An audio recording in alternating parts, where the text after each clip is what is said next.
Sí había mucha persecución o a veces sí, de repente, pues la mirada, ¿no? Te quedas a ver con alguien, a ver a alguien y te volteaba a ver y te decía, pinche puto.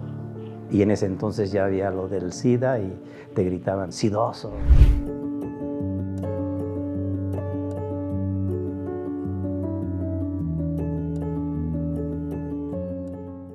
Mi nombre es Corina Corona Cuatianquis, tengo 59 años y en la actualidad me dedico, pues bueno, por decirlo así, al activismo en Casa de Día de Vida Alegre, ¿no? Junto a Samantha Flores. Mi nombre es Samantha Aurelia Vicenta Flores García.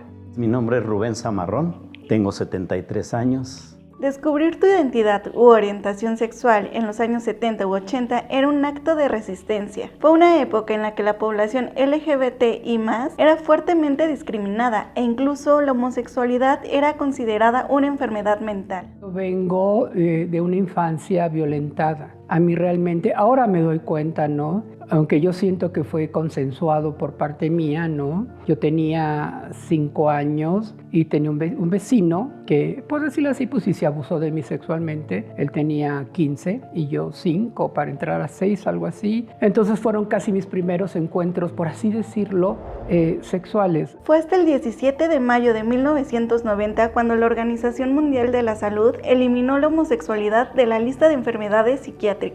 Ante este contexto, persistía el miedo al rechazo por ser quien eres y cada persona buscaba su manera de resistir. Rubén, por ejemplo, lo hizo en el silencio. Empecé como de 22 años ya, 21 o 22 años, cuando ya empecé a frecuentar lugares gays, pero en mi edad más joven, como que era muy cerrado y en la casa nunca dije nada. Los estigmas y la discriminación son más graves cuando los discursos y acciones de odio se perpetran por el Estado. En los años 70, 80 y 90 ni siquiera existía un censo para contabilizar a las personas LGBT+. Apenas en 2021, el INEGI realizó una encuesta sobre diversidad sexual y de género, lo que permite tener un panorama de la población LGBT+ en México y sus necesidades. Pero hace 50 años las personas que expresaban su identidad sufrían persecuciones, detenciones arbitrarias y abusos. Aunque no hay registros oficiales sobre las personas LGBT+ criminalizadas, en las primeras discotecas abiertamente gay en Ciudad de México eran frecuentes las redadas y las personas eran enviadas a los llamados toritos. Se bajan estos hombres con metralletas y encapuchados, ¿no? Y vemos cómo abren la puerta de la panel de atrás y veo a muchas de mis compañeras con los vestidos rotos, otras ensangrentadas. Llegamos a los separos de la Cuauhtémoc y nos meten en diferentes separos, ¿no?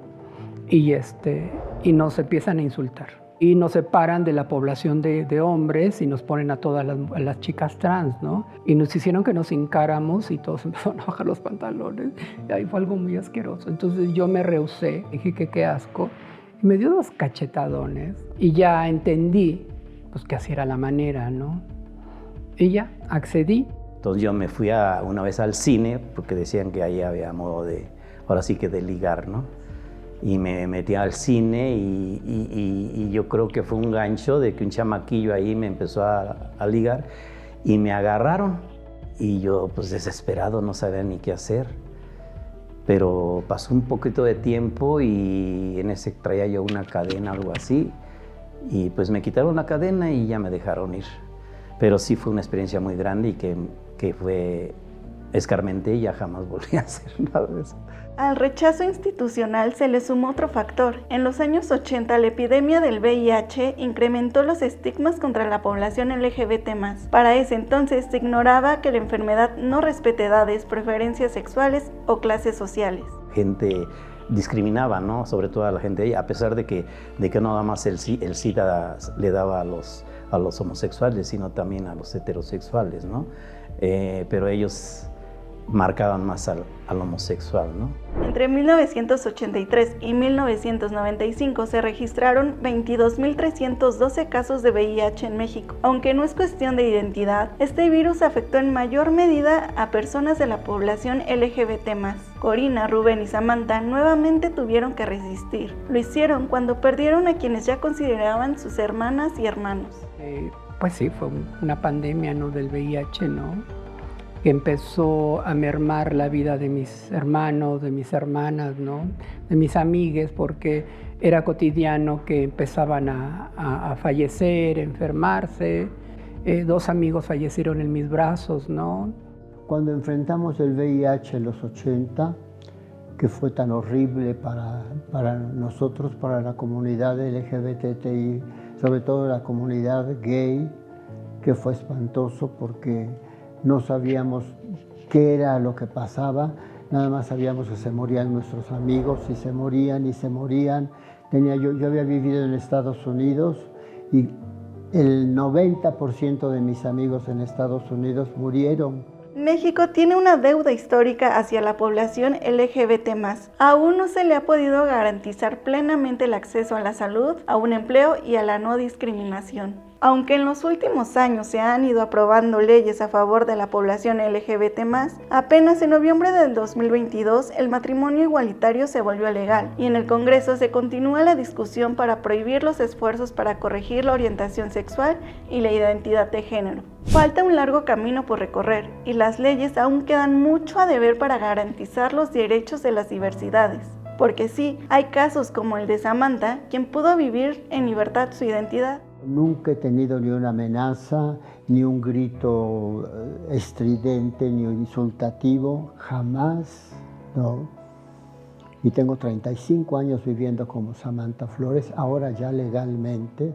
Pero no todas las personas de la población LGBT+ tienen la misma historia. Corina tuvo que resistir a la frustración por la falta de oportunidades educativas, laborales y personales. Yo me sentí traumada y frustrada porque dije no, o sea, ¿qué voy a hacer? ¿Cómo me van a aceptar? ¿Cómo puedo llegar a una carrera siendo una persona trans, no?